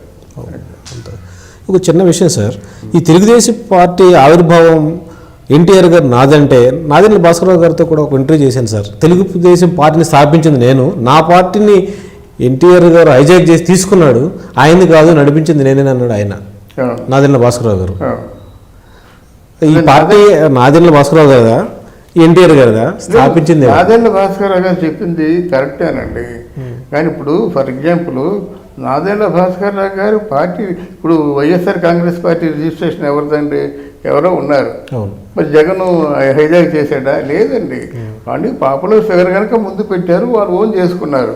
అలాగే నాదెండ్ల భాస్కరరావు గారు రిజిస్ట్రేషన్ చేసినప్పుడు కూడా ఆంధ్రప్రదేశ్ అంటే ఉమ్మడి రాష్ట్రాలు, తెలంగాణ ఆంధ్రప్రదేశ్ రెండు కూడా ఏకగ్రీవంగా ఆమోదించేలాగా రామారావు గారిని ముందు పెట్టుకున్నారు. నాదంటే ఎలా అవుతుంది, నీ దగ్గర నువ్వు ఫోకస్ చేసుకొని నువ్వు పదవిలోకి వచ్చావా, నిన్ను ఫోకస్ చేసుకోలే కదా. రామారావు గారి పక్కన నువ్వు ఉన్నావు కాబట్టి గొప్పేరు నాదెండ్ల భాస్కరరావు గారికి. రామారావు గారి పక్కన అతని పేరు ఎలాగ వస్తుంది? అది ఆయన అంటే జనాలు సొంతం చేసుకున్నాడు, జనాలు ఆయన వెంట తిరిగారు. 9 మాసాలు అహోరాత్రులు నిద్రాహారాలు మానేసి తిరిగాడు, పార్టీని స్థాపించాడు, గవర్నెన్స్ ఆయన చేజిక్కించుకున్నాడు అన్నమాట. నాదెండ్ల భాస్కరరావు గారి ద్వారా ఆయనకు ఒక పెద్ద అనుభవం ఏర్పడింది, తన పదవి భంగం కలిగింది. మరి చంద్రబాబు విషయానికి వచ్చేసరికి ఆ జాగ్రత్త ఆయన ఎందుకు తీసుకోలేకపోయాడు సార్? లేదు, జాగ్రత్త తీసుకోవడం కాదండి. ఇక్కడ ఏమైందంటే ఇది సరిగ్గా ఎవరు చెప్పుకోలేకపోతున్నారు. కానీ చంద్రబాబు కూడా ఏంటంటే పార్టీ చేయి జారిపోతుంది, లక్ష్మీపార్వతి చేతుల్లోకి వెళ్ళిపోతుంది అనే భయంతోనే తాత్కాలికంగా టేక్ ఓవర్ చేశాడు కానండి. అయితే ఆయన చరిత్రలో ఒక కుట్రదారుడు, వెన్నుపోటుదారుడుగా మిగిలిపోతాడని తెలుసండి. ఆయన తెలిసి అంత రిస్క్ ఫేస్ చేయలేరు. కానీ ఆ సమయం మించినట్టయితే పార్టీ చేజాడిపోతుంది. అది వాళ్ళు భయపడ్డారు, కంగారు పడ్డారు, తొందరపడ్డారండి. తొందరపడితే మరి ఎంత మూట కట్టుకున్నాండి. ఈరోజు ఎవరికైనా చిన్న కుర్రాడికి కోపం వస్తే నీలా వెన్నుపోటు పర్వాలేదు అంటాడు. అంత చెడ్డ పేరు మూట కట్టుకున్నాడు కదా. ఇకపోతే ఎన్టీఆర్ గారి చివరి రోజులకు వచ్చేసరికి కోడలు కానీ, కొడుకులు కానీ, కూతుర్లు కానీ ఎవరు ఆదరించలేదు సార్.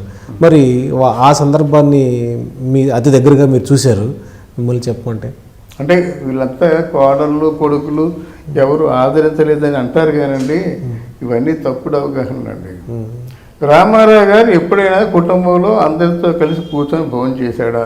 ఏదో స్పెషల్ అకేషన్స్ తప్ప. రామారావు గారి పిల్లలకి 9 గంటలు దాటిన తర్వాత టైం ఇచ్చారా? 9 గంటలు అవగానే గురి పెట్టి నిద్రపోవాల్సింది టైం ఇచ్చారా చెప్పండి. ఆ ఇంట్లో ఆవు ఈనట్టయితే ఆ రోజు మాత్రం ఆవు ఈనంత వరకు ఉండి ఆ జున్ను కాచుకొని తినేసి పడుకుంటారు తప్ప మిగతా రోజుల్లో ఉన్నారా? లేదు, రామారావు గారు ప్రత్యేకించి పిల్లలకి ఏదైనా సమయం ఉదయం నీకు 7 to 8 కేటాయించారా? ఎలాగండి వీళ్ళని ఎందరేస్తారండి? రామారావు గారి దరిదాపులకు వెళ్ళడానికి ఎవరికి గట్స్ లేవండి. 2 గట్స్ ఉన్నాయి. ఒకటి తారకం వెళ్తుంది, 2 చిన్నాయన భార్య లక్ష్మీబాయి అని వీళ్ళందరినీ పెంచింది ఆవిడే. తెలిస్తే మాట్లాడాలి, తెలియకపోతే మాట్లాడకూడదండి. లక్ష్మీబాయిని మన తిరుపతిరావు గారి భార్య. ఈ చిన్నపిల్లలందరినీ పోషించి సాకిందంతా ఆవిడే మాట. వెళ్తుంది తప్ప మిగతా వెళ్తా ఒక్క హరికృష్ణ మాత్రం ఎదురుగా మాట్లాడగలడు. మిగతా వాళ్ళందరి మీద బూడిద పోస్తారు. వాడు ప్రైవసీ కోరుకునేవాడు అండి ఆయన. పైగా రామారావు గారు ఏంటంటే అంటే షూటింగ్లో ఉన్నా ఇంట్లో ఉన్నా నిరంతరం పనిచేస్తూనే ఉంటాడు. ఆయన రాస్తూనే ఉంటాడు. ఆ ఇంట్లో వాళ్ళే ఫైల్స్ తయారు చేసుకుంటారు, ఆ ఇంట్లో వాళ్ళే సిరా తయారు చేసుకుంటారు. అలా రాయడం అంతే. ఆ ఓపిక, ఆ క్రమశిక్షణ, ఆ దీక్ష ఎవరికి రావండి. షూటింగ్కి వెళ్తే ఎలాగైతే డెడికేటెడ్గా ఉంటాడో ఇంట్లో ఉన్నప్పుడు కూడా అలా ఫైలు కథ రాస్తుంటాడు అన్నమాట. కానీ వాళ్ళు చూడలేదని చెప్పడం ఏంటండి? ఈయన అవకాశం ఇవ్వడు వాళ్ళకి. అది ఏదో మనకేంటంటే నోరు ఉంది కదా అని చెప్పి మాట్లాడేసి ఎన్టీ రామారావు పిల్లలు ఎవరికి తిండి పెట్టి అంటే ఆ మంచితనం లేదని చెప్పడం కరెక్ట్ కాదండి. ఏ రోజు పిల్లలకి అవకాశం ఇచ్చాడు ఆయన మాట్లాడే అవకాశం చెప్పనండి. పోతే రామారావు గారు చివరి రోజుల్లో ఎంతో సంపాదించుకున్న ఆయన మరణానంతరం ఈ డబ్బులన్నీ ఆ లక్ష్మీపార్వతి గారి ద్వారా చేరాల్సిన చోటుకు చేరాయి అని పక్కన వార్తలని రాసాయి సార్. ఆ వార్తలు నిజంగానే ఆ డబ్బులన్నీ ఆ విధంగా చేర్చి ఉంటుందంటారా? ఆవిడే చెప్పింది కదండి. నాకు 4 నమ్మకస్తులు ఉన్నారు, వాళ్ళకి ఇచ్చాను, కొంతమంది తిరిగి ఇవ్వలేదు, కొంతమంది కొంచెం ఇచ్చారని చెప్పింది కదా. అందులో మనం దాచుకోవాల్సింది ఏం లేదు. ఆవిడే లక్ష్మీపార్వతి చెప్పింది. ఎవరైనా పేరేం పేరు దేవిని నెహ్రూ గారికి ఒకరికి ఇచ్చారు, గద్దే బాబురాకి ఇచ్చింది.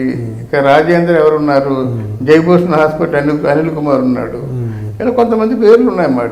వాళ్ళకి ఇచ్చారు, కొంతమంది ఇచ్చారు, కొంతమంది తిరిగి ఇచ్చేసాడు, దబాయించేశారని చెప్పి చెప్పారు. ఎంతో సామాన్యుడిగా జీవితాన్ని ప్రారంభించాడు. అసామాన్యుడిగా పేద ప్రజలు తన సినీ రంగంలో సేవలు, పేద ప్రజలకు రాజకీయ రంగంలో సేవలు, ఎన్ని చిన్న చిన్న లోపాలున్న చరిత్ర పురుషుడు ఆయన. మరి అలాంటి వ్యక్తికి భారతరత్న రాలేదనే లోటు ఎప్పటికీ ఉన్నది. దాని గురించి ఆయన చంద్రబాబు గారు ప్రభుత్వంలో ఉండి కూడా ఆయన ఏమీ ప్రతిపాదించినటువంటి సందర్భాలు లేవు. దాని గురించి ఏమంటారు? అది మాత్రం చంద్రబాబు నాయుడులో తప్పు ఉందండి, పురంధరేశ్వరిలో కూడా తప్పు ఉందండి. ఎందుకంటే ఎంపీగా ఉండేది కాంగ్రెస్ పార్టీలో ఆవిడ చాలా మంచి హోల్డ్ ఉండేదండి. ఆ రోజున కానీ పురంధరేశ్వరి ప్రపోజల్ పెట్టి గట్టిగా పూనుకుంటే జరిగేదండి. ఆవిడకేమో ఈ పార్టీలకు అతీతంగా మన చంద్రబాబు నాయుడు కూడా పట్టుబట్టి అంతటి మహనీయుడికి మీరు అది భారతరత్న ఇవ్వాలని పట్టుబడినట్టు వచ్చేదండి. ఇప్పుడు అవకాశాలు తక్కువ అండి. ఇప్పుడు మళ్ళీ మనకి ఎప్పుడు ఆంధ్రదేశాన్ని ఎప్పుడు కూడా మన పట్ల ఒక విముఖత ఉందండి. ఆంధ్రదేశాన్ని ఎప్పుడు వాళ్ళు అంటే ప్రపంచ దేశ పటంలో ముందుంచరు.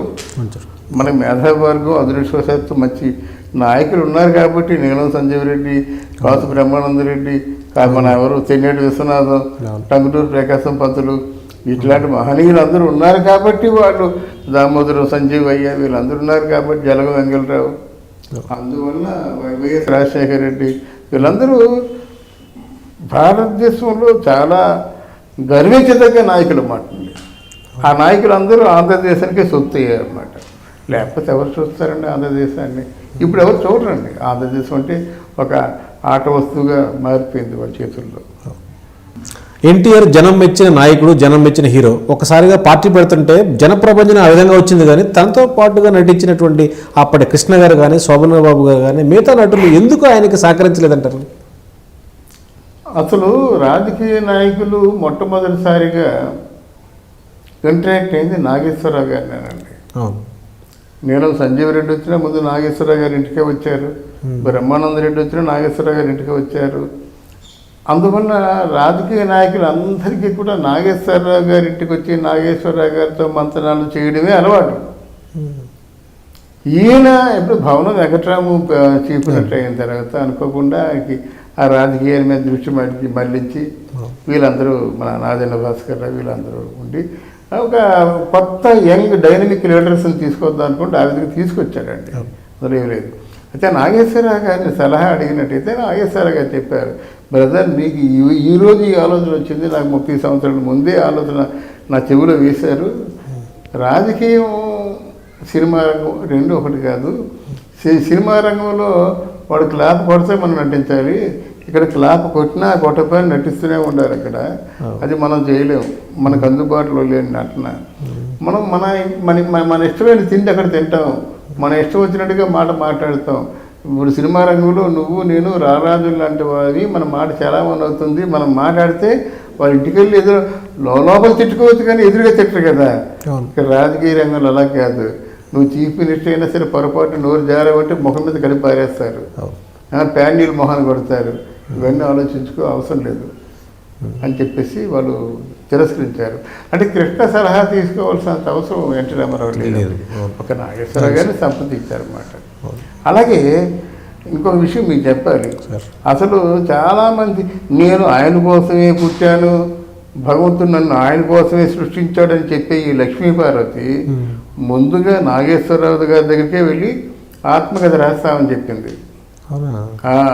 మీరంటే నాకు చాలా ఇష్టం, మీ తాలూకు సినిమాలు చిన్నప్పటి నుంచి చూస్తాను, మీ తాలూకు జీవితాన్ని మరో కోణంలోంచి పరిశీలించాను, మీకు ఆత్మకథ రాస్తానంటే నమస్కారం తెలియదు, నువ్వు వెళ్ళు, నువ్వు నాకు ఆత్మకథ రాసుకునే అంత గొప్పవాణి కాదని దండం పెట్టి పంపించేశారన్నమాట. నిజంగా ఆత్మకథ రాసినట్టయితే నా ఎన్టీ రామారావు గారు సేవ్ అయ్యి ఉండేవారు. అవునండి.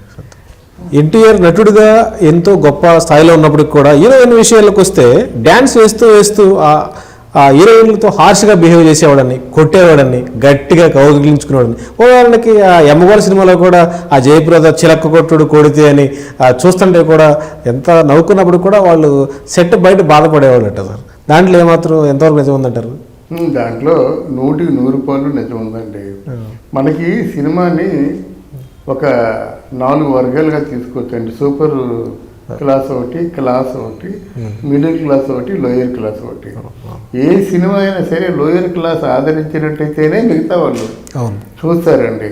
లోయర్ క్లాస్ వాడు ఒక సినిమా చూసి అక్కడితో ఆగడండి, బండి కట్టించుకొని వస్తాడు, ఇంకో సినిమా చూస్తాడు, ఆ చుట్టుపక్కల అందరికి కూడా చెప్తాడు, బాగా ప్రచారం అన్నమాట.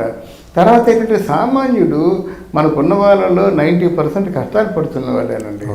అంటే 90% మాట వాడికి ఏదో సమస్యలతో బాధపడతాడు. ₹1 అప్పు చేసుకొని వెళ్ళి సినిమా థియేటర్లో కూర్చుంటే వాడికి ఒక తీయని కళ.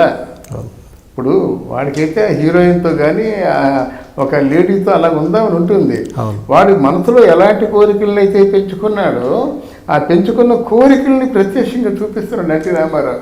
జబ్బ పట్టుకుంటాడు, ఇంకేదో కొడతాడు, ఇంకేదో చేస్తాడు, ముద్దు పెట్టుకుంటాడు, దగ్గర తీసుకుంటాడు. ఇవన్నీ సామాన్యుడికి కనెక్ట్ అయ్యేలాగా, ఏదైనా సరే సామాన్యుడు తన సొంతం చేసుకుంటేనే అది ఆ కళ రాణిస్తుంది అన్నమాట. అందువల్ల రామారావు గారికి అది బాగా ఆ పట్టు పట్టిందన్నమాట అండి. మొదటి నుంచి రామారావు గారు వేసే క్యారెక్టర్లు కొంచెం బండ క్యారెక్టర్లు, రైతు క్యారెక్టర్లు, మూటి క్యారెక్టర్లు, దాంట్లోంచి ఈ సినిమాని తన క్యారెక్టర్ని పండించుకొని గెలుచుకున్నాడు. కలసి ఉంటే కలసి సుఖం కానీ, ఆత్మబంధువు కానీ. ఆ గుండం కథలో కూడా అంత పెద్ద క్యారెక్టర్ని ఏం చేశాడు, పెంగిలి నాగేంద్రరావు తెలివిగాను, ఆ పప్పు రుబ్బే వాళ్ళగా కోలుకోలు అన్న ఇవన్నీ. అంటే దీంట్లో జనానికి కనెక్ట్ అవుతారు అన్నమాట, జనాల దగ్గర అవుతాడు. రామారావు గారు ఏంటంటే దానికి ఏంటంటే ఒక లాజిక్ సైంటిఫిక్ రీజన్ ఏ ఉండదు అమ్మాయిని దగ్గర తీసుకోవడానికి. వాడు దగ్గర లాక్కున్నాడు, గట్టి కబుర్లు ఇచ్చుకున్నాడు, ఎంజాయ్ చేశాడు అంతే. ఆయన ఎంజాయ్ చేయడం కోసం చేస్తున్నప్పుడు దీనికి పారామీటర్స్ ప్రమాణాలు ఎందుకు దండగా ఇంతవరకే పట్టాలి, ఇంతవరకే లాగాలి, ఇంతవరకే కబుర్లు ఇచ్చుకోవాలి, ఎలా చెప్పాలనేది ఏమి ఉండదు. ఒక సామాన్యుడు తన వైఫ్తోనో, సామాన్యుడు తన తాలూకు కాబోయే కాలంతో ఎలా రొమాన్స్ చేస్తాడు, అలా రొమాన్స్ చేస్తాడు. సినిమా కూడా చాలా చక్కగా ఆడినాయి. అప్పుడు కూడా హీరోయిన్లు బాధపడ్డారని ఒక చిన్న ఎన్టీఆర్ పేరే ఒక ప్రభంజనం అండి సినిమా రంగంలో. ఇక ఆయన తర్వాత రాజకీయం గురించి వదిలేస్తే సినిమా రంగంలో ఆయన వారసత్వాన్ని హరికృష్ణ గారు కూడా కొన్ని సినిమాలు నటించారు. బాలకృష్ణ గారు అయితే మనకు తెలుసు ఎన్నో సూపర్ హిట్స్. ఇక ఆయన ఆ రూపాన్ని పునిపుచ్చుకున్నటువంటి జూనియర్ ఎన్టీఆర్ అయితే అదొక మహాప్రభంజనం. వీళ్ళు ఆయన వారసత్వాన్ని నిజమైన సినీ వారసుడు ఎవరు అంటారు? అంటే నిజమైన సినీ వారసుడు అంటే అండి, ఇందులో కొంతమందికి అభిమానులకు కోపం వస్తుందండి. బట్ జూనియర్ ఎన్టీఆర్ ఆయన వారసుడు అండి. ఎలాగంటే ఆయన అదృష్టం ఏంటంటే రామారావు గారి తాలూకు పోలికలు పులికి తెచ్చుకోవడమే కాకుండా రామారావు గారిలో ఉన్న ధారణ వచ్చిందండి.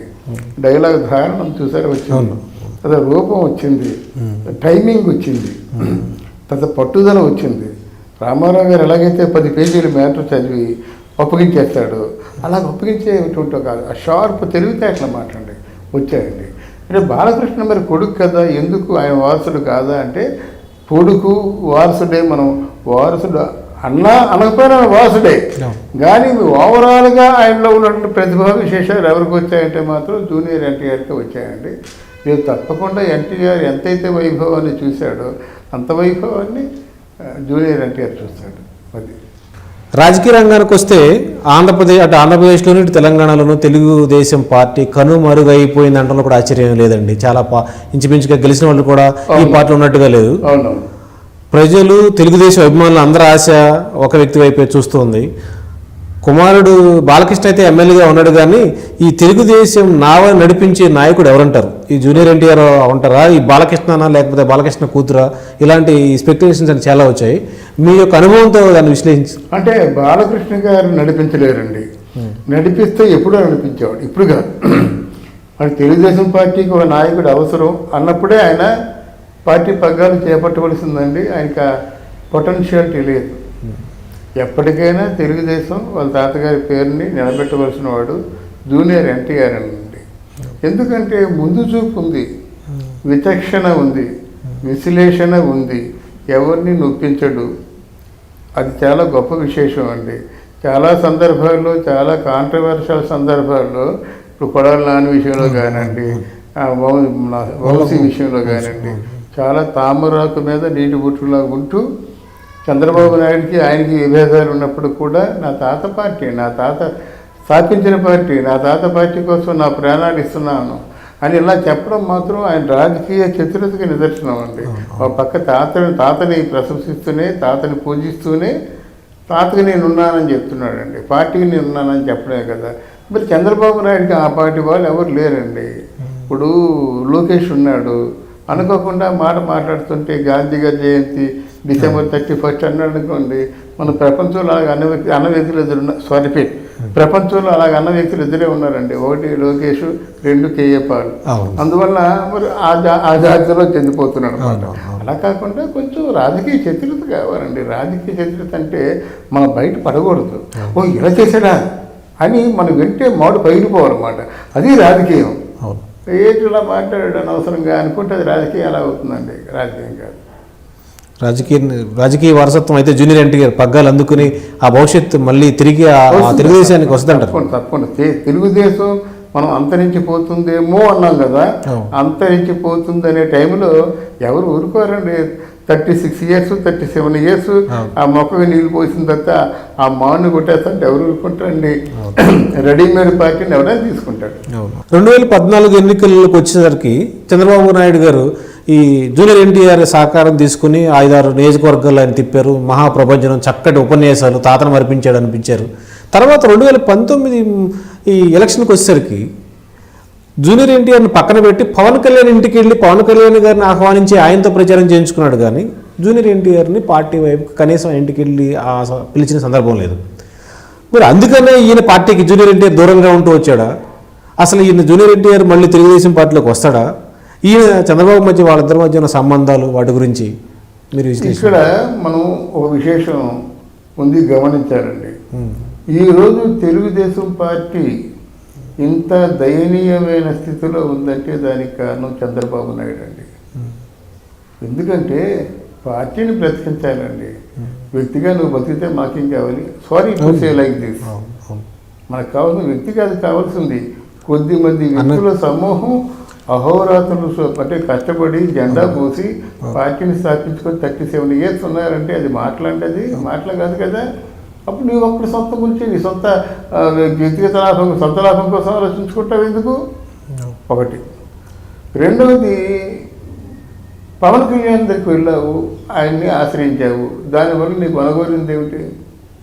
అలాగే బీజేపీ పార్టీతో నువ్వేమో ఎవరో చేతులు కలిపావంటే నీ పౌరుషం వచ్చేసి చెయ్యి వెనక్కి తీసేసుకున్నావు.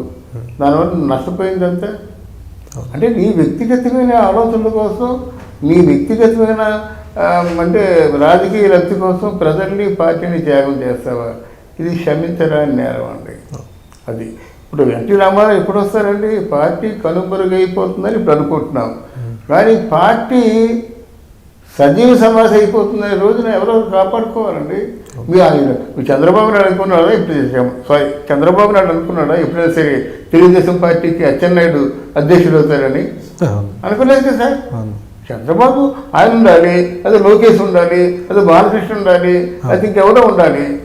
అలా కాకుండా అప్పుడు అచ్చెన్నాయుడు ఉంటాడు అనుకున్నారా? కనుక ఇవన్నీ కొంతవరకు ఎంత నువ్వు రాజకీయ మేధావి అయినప్పుడు కూడా ఈ చేసుకున్న కార్యక్రమాలకి మనం తప్పకుండా మూల్యం చెల్లించుకోక తప్పదండి. పార్టీ కూడా పార్టీ తెలుగుదేశం పార్టీ అనేది అంతరించిపోతుంది అనేటువంటి సమయం వస్తే ఎన్టీఆర్ హ్యాండిల్ చేస్తాడు. ఆయన దానికోసం వెయిట్ చేస్తున్నాడు. చంద్రబాబు నాయుడు తన కొడుకు కాకుండా ఇంకొకరికి ఇచ్చుకోలేడండి. ఎందుకు? వాళ్ళకి ఉన్నాయి, తక్కువ ఉన్నాయి, 1000 కోట్లు ఉన్నాయండి. ఆ చూడడం ఏంటంటే ఆ రాజకీయంలోనూ ఆ సీఎం పోస్టులోనూ లోకేష్ చూసుకుందాం అనుకుంటున్నానండి. లోకేష్ ఉంటే నడుగు పెట్టండి. ఇంకొక విషయం, లోకేష్ కాదు కదా చంద్రబాబు నాయుడు కూడా వచ్చే ఎలక్షన్స్లో వాళ్ళు ఏదైనా మళ్ళీ వాళ్ళ వైభవం వస్తుందని వాళ్ళ కుర్చీలో కూర్చుంటారని నేనైతే అనుకోవటం లేదు. తక్కువ అవకాశాలు తక్కువ ఉన్నాయి. ఏదన్నా మిరాకిల్ జరిగితే తప్ప ఇలాంటి జూనియర్ ఎన్టీఆర్ లాంటి ఏదో మిరాకిల్. జూనియర్ ఎన్టీఆర్ అంటే అంత తేలికరాడండి. ఇప్పుడు జూనియర్ ఎన్టీఆర్ చక్క కెరీర్ని చాలా అందంగా ప్లాన్ చేసుకున్నాడు. ఈరోజు ఏమిటంటే చిన్న విషయం అండి, ప్రభాస్ ఒకడు, అల్లు అర్జున్ ఒకడు, రామ్ చరణ్ ఒకడు, వీళ్ళతో సరి సమానంగా క్రెడిట్ సంపాదించాడు కదండి. నీకు అర్థమైందా? ఇప్పుడు ఎవరికంటే తక్కువ, ప్రభాస్ కంటే తక్కువ కాదు, మహేష్ బాబు కంటే తక్కువ కాదు, రామ్ చరణ్ కంటే తక్కువ కాదు, అర్జున్ కంటే తక్కువ కాదు. మరి ఈక్వల్ క్యారెక్టర్ ఉన్నప్పుడు ఈ రాజకీయం నాకెందుకు చక్కగా సంవత్సరానికి 3 సినిమాలు చేస్తాను, 100 కోట్లు సంపాదిస్తాను.